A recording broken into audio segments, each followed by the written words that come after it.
బీజేపీకి అసలు సీనే లేదన్నప్పుడు ఎన్నికలకు వెళ్ళొచ్చు కదా అని ఇంకొక మాట అన్నారు. అలాగే చంద్రబాబు నాయుడు గారిని కూడా తీసుకొచ్చారు పనిలో పని. ఏం చెప్తారు?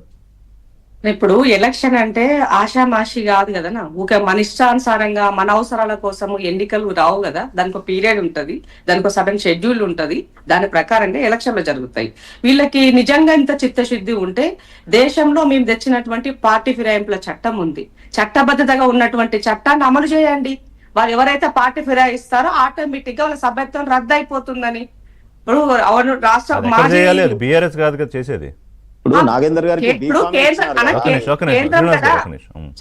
చట్టము కేంద్రంలో పరిధిలో ఉన్నటువంటి చట్టము. ఈ చట్టాన్ని రాష్ట్రాలకి 100% చేయాల్సిందేని ఒక పార్లమెంట్ లో ఒక అమెండ్మెంట్ చేసి ఇవ్వండి. ఆటోమేటిక్ గా అది అయిపోతాయి కదా.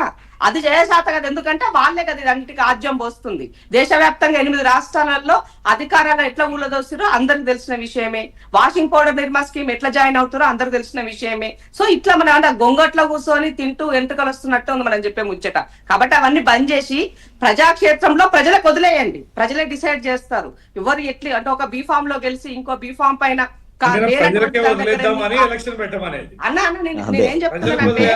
ఎలక్షన్ అనివార్యమైనప్పుడు 100% ఎలక్షన్ కి వెళ్తాం. ఇక్కడ ఉన్నటువంటి ముఖ్యమంత్రి దమ్మున్న ముఖ్యమంత్రి, ఎవరికి బెనికేది లేదు, అదిరేది లేదు. అది గుర్తుపెట్టుకోండి. ఏ దానికైనా కూడా సవాల్కి ప్రతి సవాలని ఉన్నటువంటి నేచర్. ఇవాళ కేంద్రానికి వెళ్ళి పలుసార్లు వెళ్తున్నది ఎవరు అని ఇందాక మరి ఎవరిని అన్నాడు.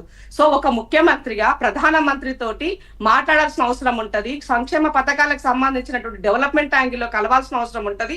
50 సార్లు కాదు 100 సార్లైనా కలుస్తా అని చెప్పినారు. ఎందుకు కలుస్తా అని చెప్పినారు? మీరు చేసినటువంటి అప్పుల నుంచి బయటపడాలి అని అంటే నాకు కేంద్రము నుంచి రావాల్సినటువంటి నిధుల విషయంలో ఇంకొంచెం పెంచుకోవాల్సిన బాధ్యత ఉంది రాష్ట్ర అభివృద్ధి కోసం. కాబట్టి 100% ఆ యాంగిల్లో కలిసినంత మాత్రాన దానికి ఏమంటారు పక్క రాష్ట్రంలో ఉన్నటువంటి ముఖ్యమంత్రి మాకు మద్దతు ఇస్తున్నట్టుగా ఇది సరైన స్టేట్మెంట్ కాదు. ఎందుకంటే అన్న చాలా మెచ్యూర్డ్ పొలిటీషియన్, చాలా సంవత్సరాల నుంచి రాజకీయాల్లో ఉన్నటువంటి వ్యక్తి. బట్ ఈ రాష్ట్రంలో ఎప్పుడు బీఆర్ఎస్ మాట్లాడాల్సి వచ్చినా కూడా ఆంధ్రుల వాళ్ళ యొక్క పేరు తలవకుండా, వాళ్ళ గురించి మాట్లాడకుండా, బాబు గారిని జపం చేయకుండా వాళ్ళు రాజకీయాలు చేయలేదు. ఎందుకంటే సెంటిమెంట్ రగల్చాలి. సెంటిమెంట్ అంటే ఇంకా చంద్రబాబు అంటే అలా కాదు. దానివల్ల ఏంటంటే అంటే చంద్రబాబు ఇంకా ఈ సో రిలవెంట్ ఇన్ తెలంగాణ అని చెప్తున్నారా, లేదా చంద్రబాబు అంటే ఇంకా బీఆర్ఎస్ భయపడుతుందా అని మీకు ఒకటి చెప్తా. నేను బాబు గారు ఎప్పుడు మాట్లాడినా కూడా ఒక మాట చెప్తారు. ఆయన ఈ తెలుగు రాష్ట్రాలనే మాట్లాడతారు కానీ ఓన్లీ ఆంధ్రప్రదేశ్ అని మాట్లాడతారు. ఇక్కడ పూర్తిగా పార్టీ వాళ్ళు వదిలేసుకొని ఏమి వెళ్ళలేదు. ఉన్నారు కానీ స్తబ్దతలో కొంత లైట్ గా నడుపుకుంటున్నారు వాళ్ళు. ఎందుకనంటే అల్టిమేట్ గా వాళ్ళకి ఏపీలో స్టాండ్ అయి ఉన్నారు ఎక్కువగా కాబట్టి అక్కడ పని చేస్తున్నారు. అవసరం వచ్చినప్పుడు ఇక్కడ కూడా ఉంటారేమో, మనకు తెలియదు ఆ విషయం, అది ఫ్యూచర్. బట్ కానీ ఎట్ ప్రజెంట్ ఈ రాష్ట్రానికి కూడా ముఖ్యమంత్రిగా పనిచేస్తున్నారు కాబట్టి డెఫినెట్ గా తెలుగు ప్రజలు బాగుండాలని కోరుకుంటారు. అది తప్పులేదు, నేను దాన్ని తప్పు పట్టట్లేదు. బట్ చంద్రబాబు నాయుడు రేవంత్ అన్న ఇద్దరు కలిసి పనిచేశారు కాబట్టి ఇవాళ ఆయన యొక్క అండదండలు ఉంటాయంటే ఇది సరైనది కాదు. అందుకే చెప్పాను, రేవంత్ అన్న ఒకరు చెప్పితే వినే వ్యక్తిత్వం కాదు. గతంలో ఆ మాటకు వస్తే రేవంత్ రెడ్డి కన్నా ముందు కేసీఆర్ కూడా పనిచేశారుగా చంద్రబాబుతో కలిసి. అప్పుడు అట్లా చేస్తుంటే ఉన్నటువంటి వాళ్ళందరినీ కూడా ఎందుకు ఆ పార్టీలో చేర్చుకొని ఆ పార్టీ లేకుండా చేస్తున్నారు వాళ్ళు, అది ఆలోచించాలి మనం. కాబట్టి అది ఎక్కడి నుంచి ఎవరి పార్టీ ఎవరి రాష్ట్ర ప్రయోజనాలు వాళ్ళు దేనికోసం ఎవరి కోసం తాకట్టు పెట్టరు. ఇంద్రశోభన్ గారు వాళ్ళు రేవంత్ రెడ్డి గారు తెలంగాణకు ముఖ్యమంత్రి.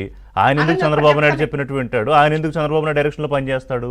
ఆయన రాష్ట్ర డైరెక్షన్ రాష్ట్ర ప్రజల కోసం పనిచేస్తాడు. ఆయన ఒక మాట చెప్తాను ఇక్కడ, ఒక మాట. ఇప్పుడు ఇంత ముందుకు అన్న చెప్తూ మాట్లాడుతూ ప్రాజెక్టుల గురించి మాట్లాడినారు.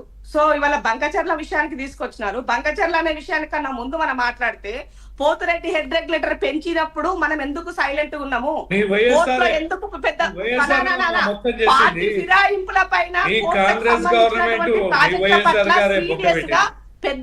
పెద్ద అడ్వకేట్లను పెట్టి మీరు కొట్లాడాలి. ఆ రోజు లైట్ గా నామమాత్రంగా ఉన్నారు. అదే భూసేకరణకి సంబంధించి కాళేశ్వరం ప్రాజెక్టులకు మాత్రం కోట్ల రూపాయలు ఖర్చు పెట్టి అడ్వకేట్లను పెట్టి పని చేసుకున్నారు. ఎందుకంటే అక్కడ మీ స్వార్థము, మీ యొక్క ఏమంటారు